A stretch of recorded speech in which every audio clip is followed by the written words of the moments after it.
Absolute cinema. Itu istilah sekarang ketika seseorang menonton sebuah film dan takjub akan itu. Namun, apa yang sesungguhnya terjadi di balik layar? Apa sesungguhnya sinema itu? Di balik semua ledakan, tembakan, atmosfer, dan ambience, ada orang-orang yang bekerja di belakang layar untuk memberikan efek yang terlihat nyata. Mereka menuangkan semua kreativitas, tenaga, bahkan nyawa untuk mewujudkannya. Dokumenter ini akan menyajikan kerja keras dan kemanusiaan untuk mereka yang sudah berjuang mencapai rasa takjub penonton.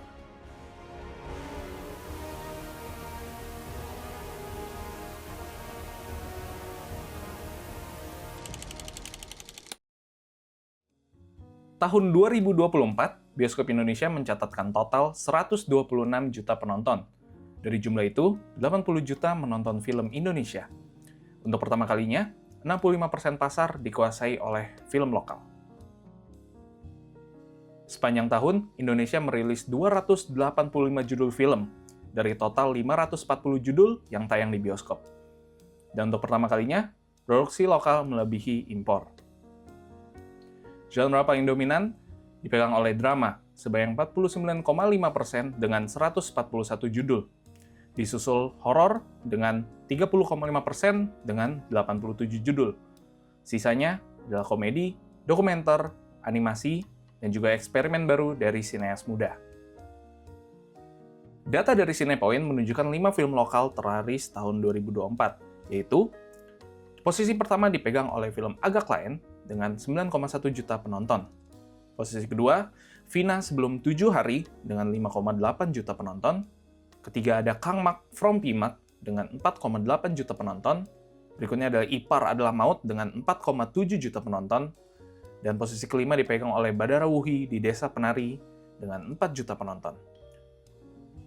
Kelima film ini membuktikan bahwa penonton percaya pada karya lokal. Bahkan, film lokal masih merajai 4 posisi dari 5 film dengan jumlah penonton terbanyak pada 2025.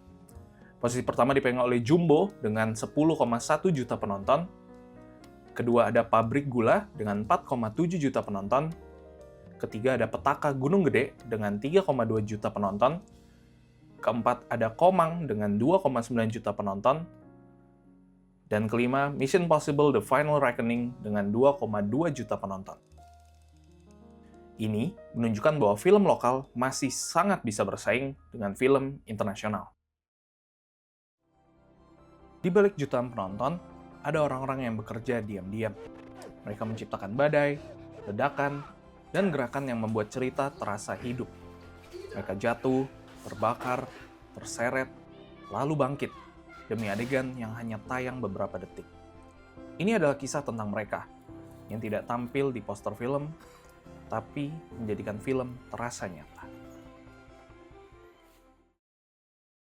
Nama saya Arul Agustian, panggilannya Arul, dari bagian Departemen Special Effect. Nama saya Ari Junaidi, panggilan Cuk, dari S-Effect juga. Halo, nama saya Ali Masai. Kebetulan saya salah satu yang terlibat di tim action di salah satu tim action yang ada di Indonesia, yaitu All Star Team Indonesia. Biasanya saya selaku, kalau bicara job desk, ya saya sendiri udah pernah ngerasain dari stunt perform, yaitu yang biasa kita kenal sebagai fighter. Sudah baik secara kru yang ada di action sendiri, meliputi ada kru, ada stunt rigger untuk seling-selingan sebagainya pun juga sudah. Ada stunt double itu mengikuti tentang semua adegan action yang ada di Indonesia, yang ada di film itu sendiri. Baik yang stunt adegan tertentu spesifik, yaitu ada stunt mobil, stunt motor, stunt adegan terbang, meluncur dari udara ke bawah, ya semuanya. Stunt-stunt yang lebih spesifik itu. Tapi yang sekarang lebih konsen di stunt supervisor atau stunt koordinator. Nama saya Dika Firlisadi, usia 17 tahun. Saya udah ada 1 bulan lebih di All Star. Perkenalan, nama saya Muhammad Nawawi, biasa dipanggil Nawawi. Umur 25 tahun, alhamdulillah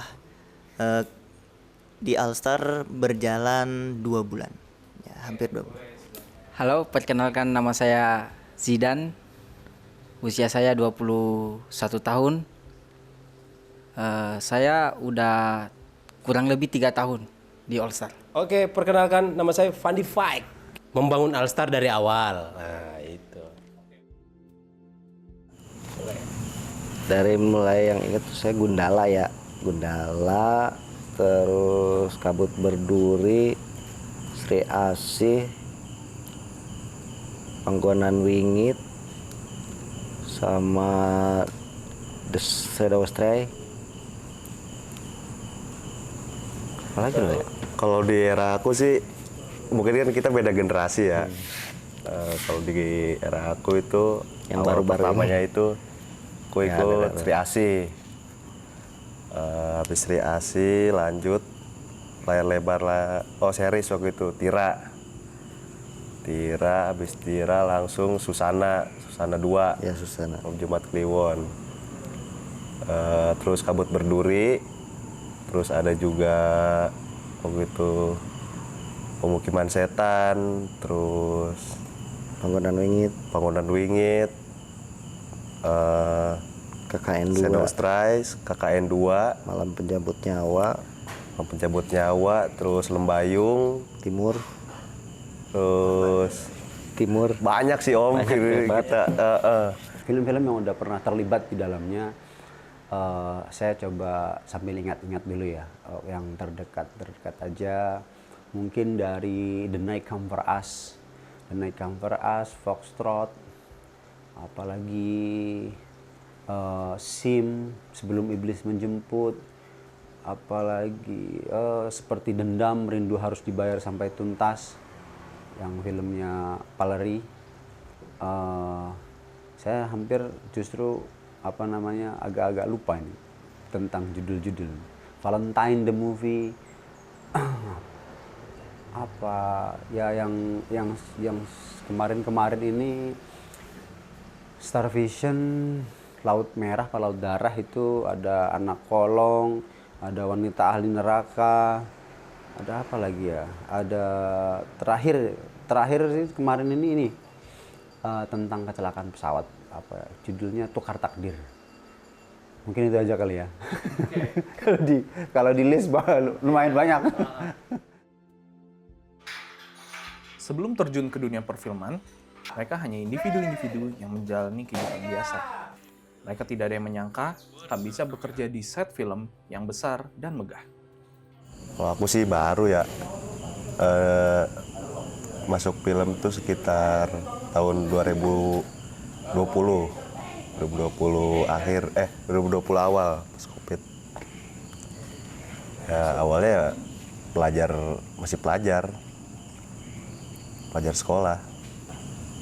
Kalau aku kan berhubung sama Bang Erwin kan masih saudara, si adik ipar.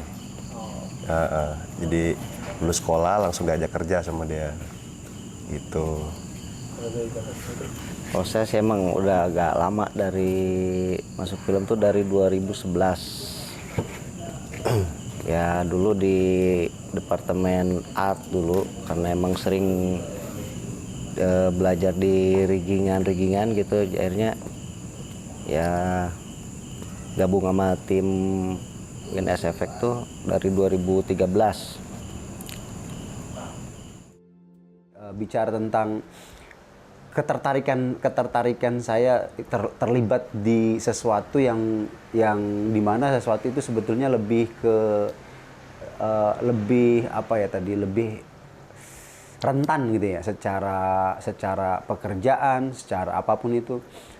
Awalnya itu justru saya memang suka sama sesuatu yang berbau dengan bela diri.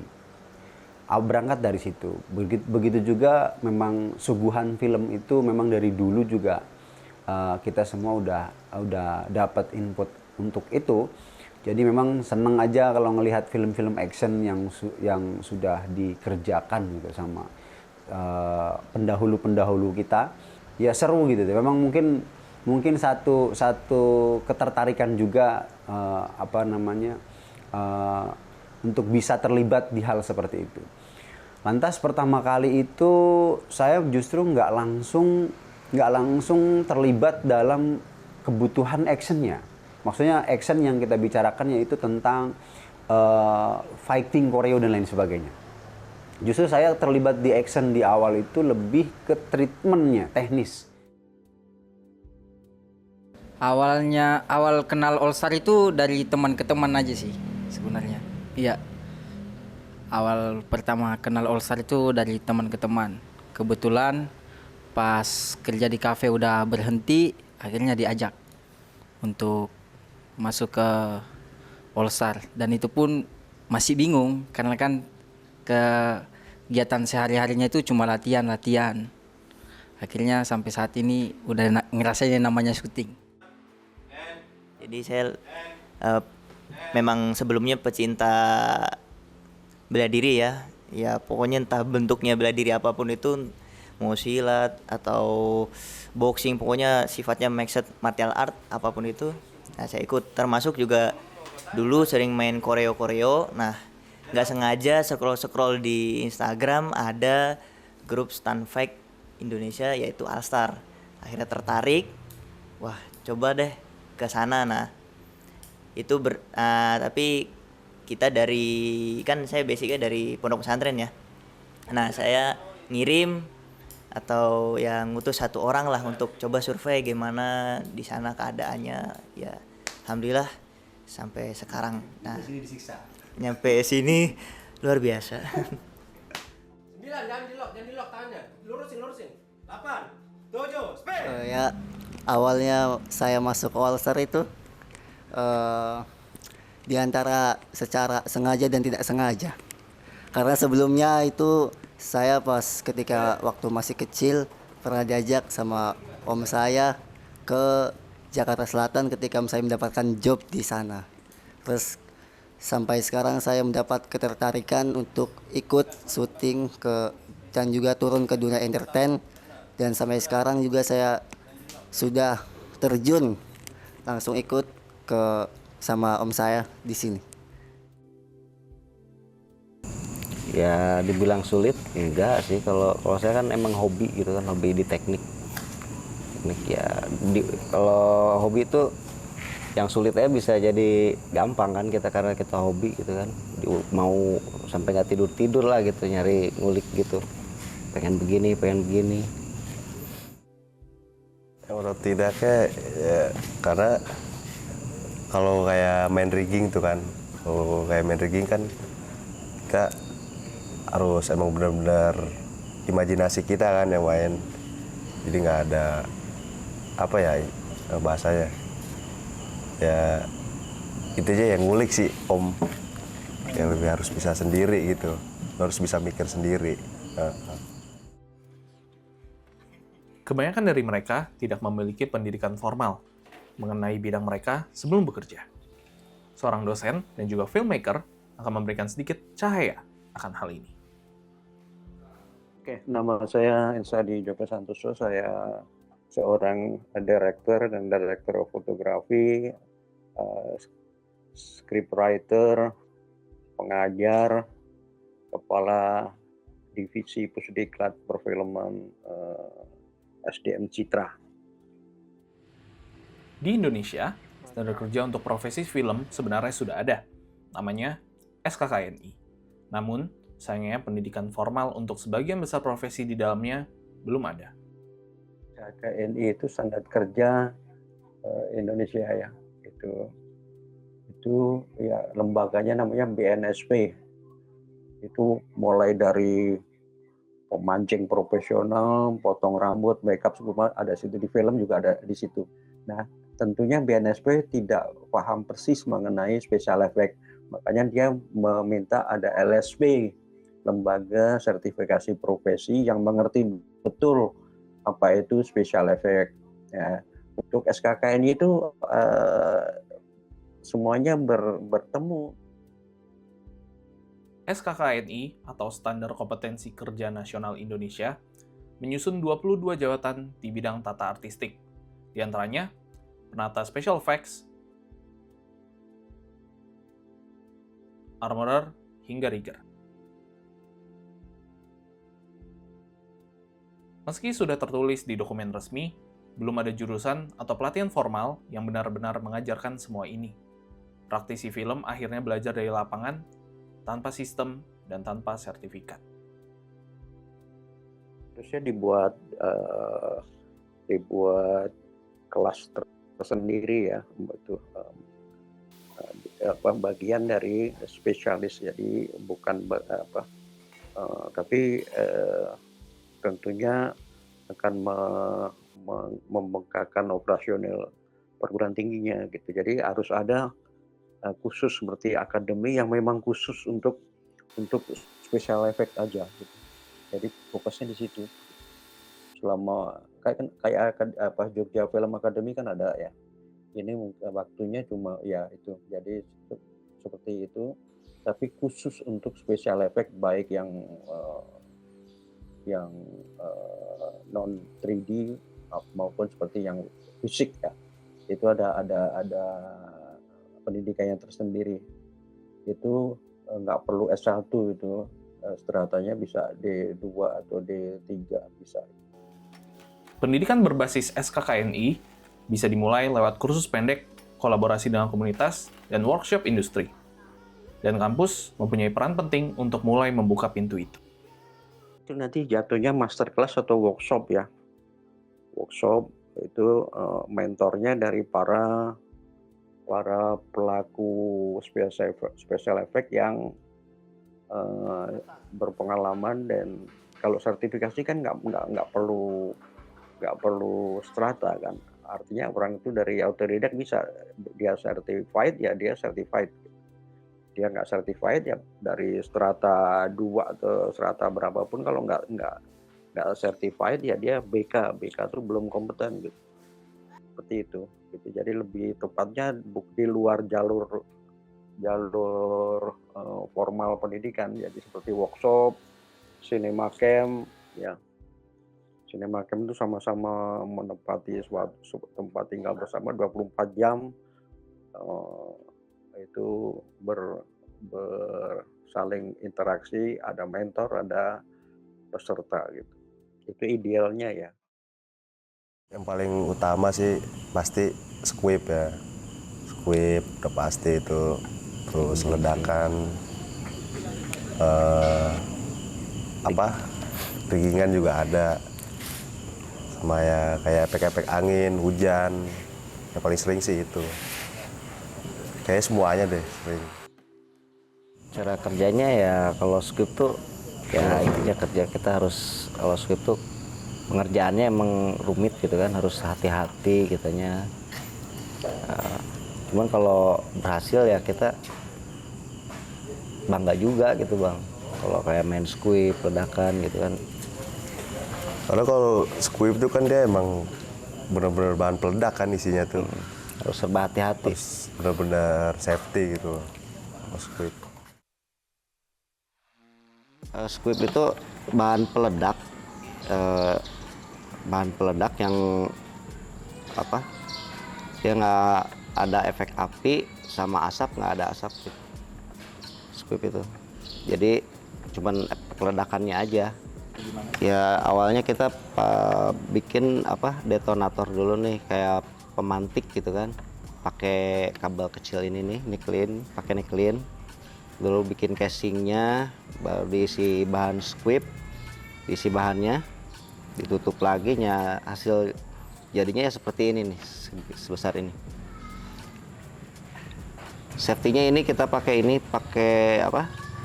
flat besi, di belakangnya ada busa juga nih di sini untuk pengaman ini kan nanti nempel di sini nih. Untuk squibnya di depan plat ini nih, kita tempel di sini. Nah begini, baru kita tempel darah di sini. Jadi buat safety, buat ke badan juga bang. Di sebelah ini buat koneksi ininya nih, wirelessnya. Kita pakai wireless. Jadi wireless buat pemicunya. Jadi nanti koneksinya ke sini nih, ke kabel ini. Jadi nggak ada kabel keluar gitu. Ini dipasang nanti di di badan di sini. Nah, bisa di sini nih. Ya biar nggak kelihatan gitu. Kita pasang di sini. Nah, ininya di sini. Wirelessnya ini. Kita ada wirelessnya juga. Nah, macam kayak gini. Jadi ini kalau misalkan ini satu tombol ada yang 4 langsung jalan gitu. Sekali langsung jedanya juga bisa diatur. Buat efek yang kena tembak, ya efek sasaran tembakan. Di baju bisa di dinding. Di dinding cuman beda jenis. Dinding kayak di apa? Di kayu-kayu gitu. Dia pakainya bahannya yang silinder. Ambil silinder, Pak. Kalau ini khusus buat di badan nih, kalau yang ini. Squib ini. Oh, yang bajunya nih udah jadinya seperti ini. Ini bagian dalamnya. Kalau siap pasang ya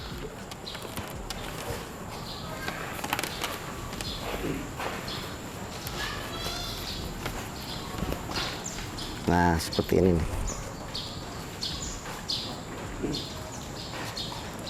Ya. Nah, ini squib yang buat dipasang di tembok, di apa? Kayak di kayu gitu, di papan. Bisa, kalau yang ini bisa juga buat kaca nih, buat bikin bolongin kaca gitu. Sekecil ini bisa bolongin kaca, buat efek tembakan di kaca gitu kan. Perbedaannya kalau ini sama aja sih sebetulnya, cuman kalau ini lebih efek tembakannya tuh nggak apa pecah gitu. Kalau ini kan bolong kayak kena peluru bulat gitu kan. Kalau ini bisa robek ininya, kayunya. Kalau batang pohon juga bisa patah ini. Ya cukup sulit sih, Pak. Ini waktu pengerjaannya juga kita nanti pemasangan nggak bisa diburu-buru nih. Harus benar-benar detail, perlu kehati-hatian lah gitu. Soalnya bahannya cukup berbahaya. Insya Allah aman. Kalau untuk safety ini kita udah ada safety-nya. Yang penting kayak aktornya juga, ya maksudnya mau ini juga kita arahin gitu. Yuk, tangannya ke atas. Udah diam aja.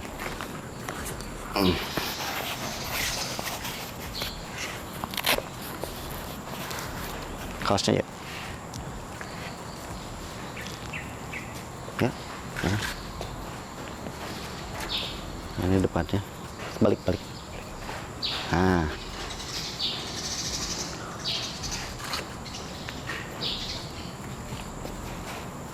Wardrobe-nya mana wardrobe? Nah.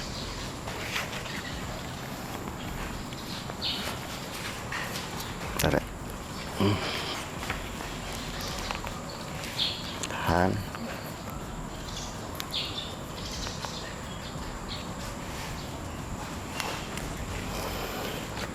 Remote-nya, Pak. Ini dulu, Pak.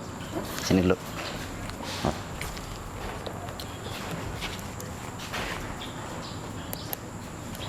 Nah, gitu. Nih. Kita cek dulu. Nah, ya.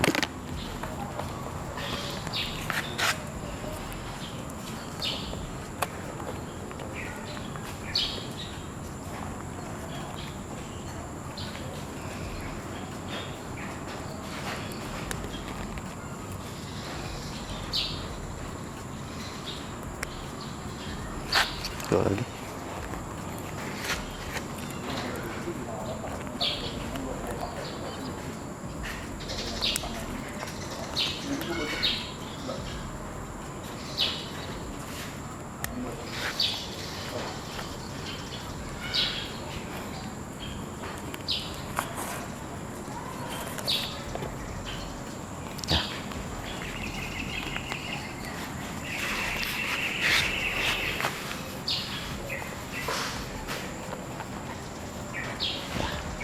Bismillah. Dah.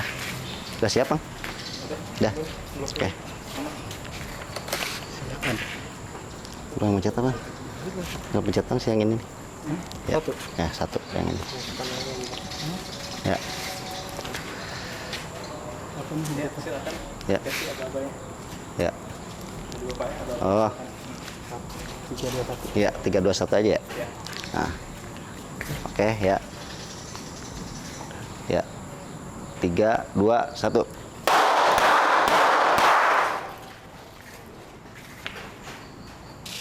Oke Mas, hasilnya seperti ini. Bolong. Safety-nya alhamdulillah aman. Nah, seperti ini tuh. Ini darah dari ini aja nih, dari depan. Oh, aman.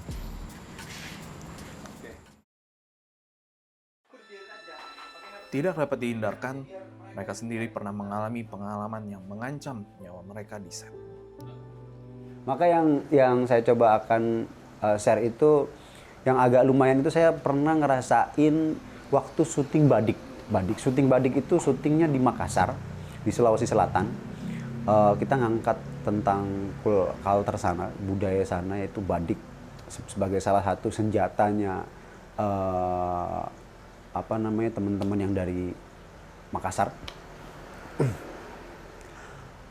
Ada satu adegan yang dimana saya harus memperagakan, waktu itu saya sebagai desain koreografer.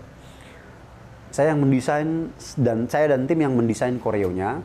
Lalu sebelum kita mentransferkan semua koreo itu, mengaplikasikan itu sama talentnya, kebetulan talentnya itu ada Doni Alamsa, ada Mike Lukok. Di scene itu tuh, jadi scene opening fightingnya mereka berdua, lantas ada di penghujung itu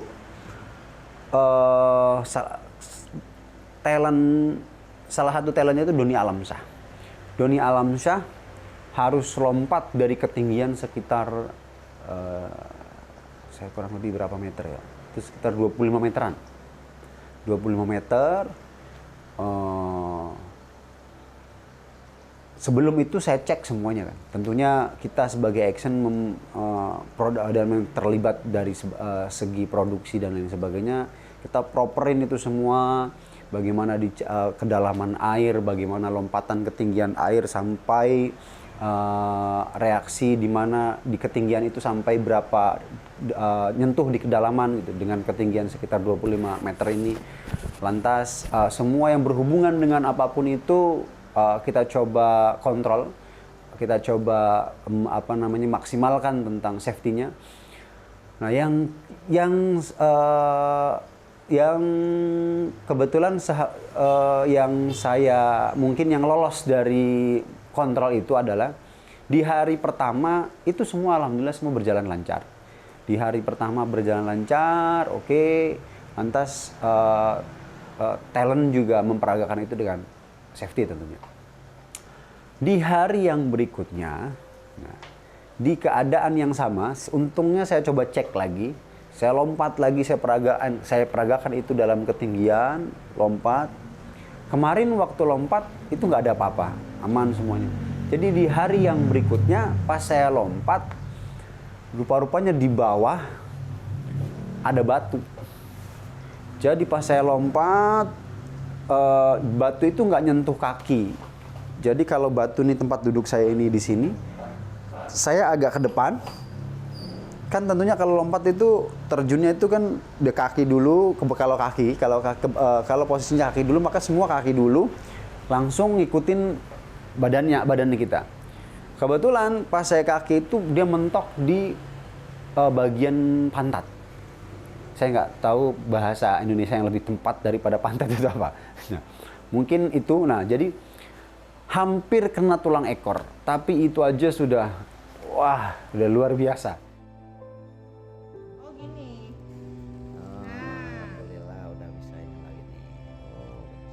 Nah, kalau aku sih baru-baru kemarin ya, tangan nih.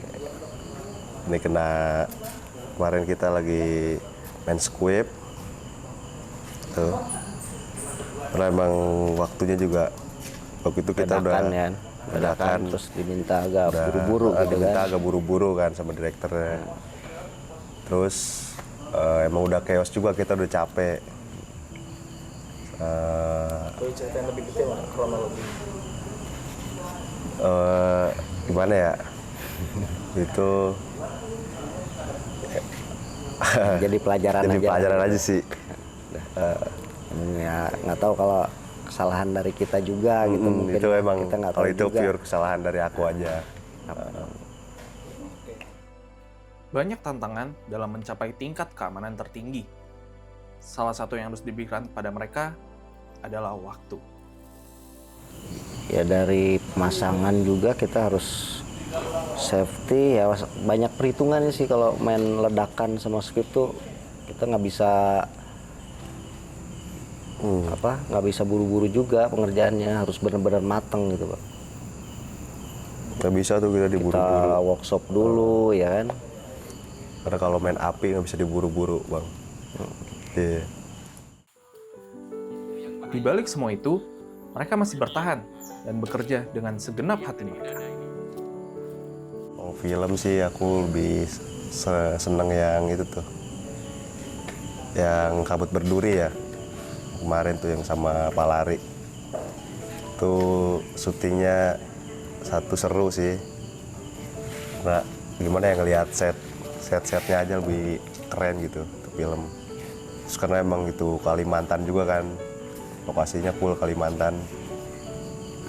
Ya happy sih syutingnya gitu tuh. Kebetulan kalau saya pribadi, saya belum ngerasain tentang kesenjangan yang ada di situ. Saya nggak tepat atau enggak tuh saya ketika saya menggunakan kata kesenjangan. Anggap saja itu sesuatu yang tidak disepakati gitu ya. Tapi saya pernah terlibat di di Indonesia itu, kalau memang yang memang luas ya tentang hal yang tadi Mas Troy sampaikan. Salah satunya mungkin di film The Raid atau Merantau. Ketika waktu The Raid itu sutradaranya kebetulan itu, tapi kan jatuhnya koreo, lebih banyak ke body contact gitu kan. Teknis-teknis yang lain ya walaupun banyak juga tentang treatment teknis gitu. Tapi itu kan lebih ke teknisnya itu berkaitan dengan koreo dan terkhusus pergerakan kamera. Itu memang lumayan juga tantangannya. Karena apa? Karena itu bukan tentang baik atau tidaknya kita ngelakuin sesuatu, tapi itu tentang kacamata direktur yang selalu terus berulang-ulang, diulang-ulang. Akhirnya ya tetap kalau kita mentok di keliaran itu, kalau nggak tetap dibatasin, wah makin berlarut-larut. Sedangkan sisi film kan semuanya kan bukan hanya tentang big book, bukan hanya tentang adrenalin di film, tapi kan semuanya kan secara keseluruhan itu ya kompleks ya gitu. Dramanya kuat, ininya kuat. Nah, poin-poin itu sebenarnya yang nanti di dalam kacamata produksi yang pasti yang diukur gitu ya. Jadi akhirnya oke lah. Kira-kira yang scene besar atau golden scene yang agak heboh itu oke, segini aja nih cukup. Mungkin kira-kira gitu kali. Industri perfilman Indonesia tentu masih jauh dari kata sempurna. Masih banyak hal yang harus diperbaiki dan terus dibenahi. Kalau dari kacamata saya memang masih lumayan jauh. Khususnya di Indonesia. Lebih tepatnya itu bukan hanya tentang sisi itunya ya, tapi sisi penghargaan semua kreatif yang terlibat di perfilman Indonesia. Bagaimana kita menghargai semua job desk yang ada di produksi film itu sendiri. Terkhusus yang paling ya bukan berarti saya karena memang saya bicaranya melalui latar belakang saya sebagai orang action. Tapi bagaimanapun di departemen mana yang kira-kira yang berhubungan, yang resikonya berhubungan dengan nyawa. Kira-kira gitu. Menurut aku sih belum sih. Harus di-improve lagi. Nah emang apa ya kayak yang tadi aku bilang itu kan, kalau special effect tuh nggak ada sekolahnya kan, beda kayak DOP terus art itu kan mereka ada sekolahnya kan, ada jurusannya lah istilahnya. Special effect itu kan nggak ada. Menurut aku sih masih longgar ya. Kalau regulasi buat di set tuh gimana ya? Dari jam kerja juga ya. Tegas ya, karena kayak banyak molornya lah istilahnya. Ya. Jam kerjanya ya standar lah gitu kan. Kita kadang-kadang apalagi kalau ada riggingan yang berbahaya gitu kan, diambilnya terakhir tuh paling ini. Apalagi terakhirnya udah nyampe larut malam gitu kan. Kita kan kadang-kadang ya capek gitu, bukannya ini ya. Kalau bisa yang teknis-teknis gitu dikasih waktu gitu kan, kasih waktu yang cukup lah buat kita, ini nggak bisa diburu-buru juga soalnya. Ketinggalan teknologi dan mungkin peralatan seperti sling, kemudian pengetahuan mengenai XR. Sekarang kan XR ya, bahwa selain green screen, XR segala macam, dia tahu dia di belakangnya ada latar belakang atau ada background yang memungkinkan untuk melakukan pengambilan gambar seketika gitu. Jadi harus update teknologi gitu. Artinya mungkin ya update teknologi baik K3 ya, kekuatan sling itu berapa kali pakai, siapa yang menginspeksi ya, atau melihat ini sling udah tinggal putusnya aja gitu, jangan sampai terjadi seperti itu gitu. Ini harus ada lembaga yang mengawasi, karena special effect ada hubungannya dengan keselamatan kerja ya, apalagi yang ledakan gitu, Di balik keresahan-keresahan tersebut, mereka masih mengupayakan cara untuk mencapai hasil terbaik dengan tingkat keamanan tertinggi.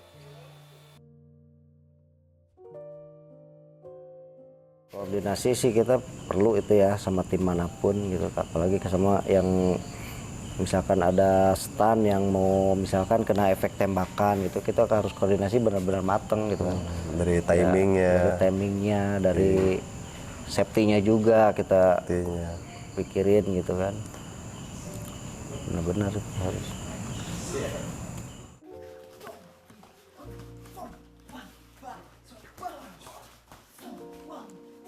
Langkah keselamatan apa yang harus diambil ketika sebelum melakukan adegan-adegan yang akan disepakati dalam produksi?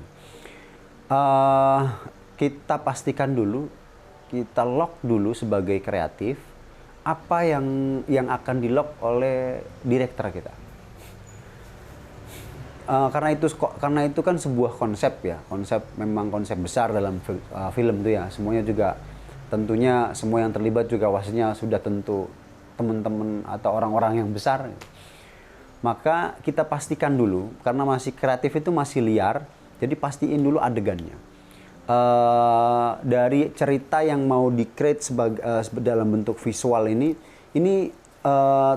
sebelum ke treatment, taste-nya dulu yang kita satuin, supaya kita masuk dalam apa yang menjadi imajinasinya sutradara. Sutradara menginginkan actionnya, katakanlah contoh nanti ada satu action si A lawan si B dengan heboh. Nah, kehebohannya ini kan kalau dalam persepsi kan beda-beda. Maka yang kita mau lakuin tuh sebelum ke safety, kita jangkau dulu apa reference. Nah, yang ada di kepala sutradara ini yang mau dituangkan itu seperti apa. Industri perfilman Indonesia berkembang secara pesat dan bergerak secara cepat. Hal itu tentu memerlukan adaptasi dan juga regenerasi. Sebenarnya kalau untuk menyaring anggota atau mengambil tim itu sebenarnya kita lebih selektif ya. Maksudnya lebih memang melihat dari background dulu pertama, backgroundnya dia apakah dia mungkin mahasiswa atau mungkin memang dia freelance atau mungkin dia dari kalangan apa, tetap kita ngelihat dari sisi itu dulu karena kita pun tidak mau merekrut orang atau tim yang memang dia punya kegiatan yang split. Itu dulu tuh, karena kita nggak bakal kita nggak bisa memberikan materi sepenuhnya karena dia fokusnya berbeda dengan tujuan kita. Karena ya itu maksudnya makanya kita tidak cuman mengajarkan di Alstar itu tuh, kita tidak cuman mengajarkan bagaimana kau harus jago, bagaimana kau harus bisa, tapi kita betul-betul mendidik mereka dari bagaimana caramu memperlakukan orang, bagaimana caramu untuk kalau ngomong sama seseorang, nah contoh mau meminjam apa atau memakai sesuatu apa di departemen lain, caramu seperti apa, ngomongnya seperti apa. Jadi benar-benar kita tuntun mereka bukan cuman di perihal fisik, tapi di otaknya pun kita kasih masukan, kita kasih bahwa ya setiap apa yang kau lakukan itu ya tidak semuanya pakai fisik ya, tetap otakmu tetap harus berjalan juga, bukan cuman karena kalian kuat tapi otakmu tidak berjalan, akhirnya fisik gerak, otak nggak jalan, jadi nggak sinkron jatuhnya. Kalau dari aku sih jam kerjanya aja sih lebih lebih konsisten lah jam kerjanya, jangan terlalu over gitu, overnya lebih berlebihan. Ya itu aja sih schedule-nya gitu. Kalau asuransi jiwa ya kerjaan kita ya schedule juga. Kalau untuk yang ada teknis-teknis gitu ya jangan diambil paling belakangan gitu kan kadang-kadang.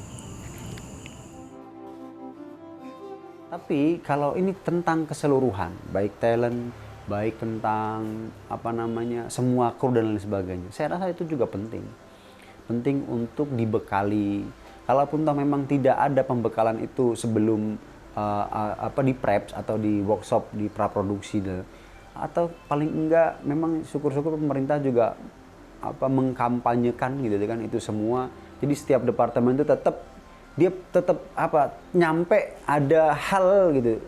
Jangankan hal yang itu, kita aja yang sering dekat sama hubungan sama kita sering lupa, apalagi sesuatu yang memang kita nggak punya dalilnya gitu, maksudnya nggak punya standarisasinya. Karena kalau memang standar itu juga akhirnya nyampe ke semua departemen, baik yang talent, teman-teman lighting khususnya, teman-teman lighting itu kan mereka juga ngeset dan lain sebagainya, setidaknya diterbekali gitu kan dengan sesuatu yang menunjang bahwasanya yang lebih penting itu diri kita loh. Pendidikan tersendiri gitu. Jadi hanya fokus pada special effect, baik yang digital yang 3D effect maupun yang manual gitu, atau sebutnya yang menggunakan tenaga orang seperti ya, kita kan nggak, kalau masuk berguruan untuk melatih kan susah di mana tempatnya, kecuali dia punya kelas yang tersendiri. Mereka tidak mempunyai gelar, namun mereka punya ketekunan, luka di tubuh, dan imajinasi yang tidak henti diuji. Mereka bekerja tanpa nama di kredit pembuka, tanpa sorotan kamera saat premiere. Namun, tanpa mereka, adegan-adegan yang kita ingat tidak akan pernah hidup. Special effects dan stunt bukan sekedar alat bantu cerita. Mereka adalah bahasa aksi, tubuh dan tangan yang diam-diam menjaga agar ilusi di layar tetap terasa nyata. Sudah waktunya mereka dikenal, diakui, dan diberikan ruang untuk bertumbuh. Bukan hanya lewat pengalaman, tetapi lewat pendidikan yang layak. Karena sinema tidak hanya dibangun oleh ide, tapi juga oleh orang-orang yang berani membuatnya nyata.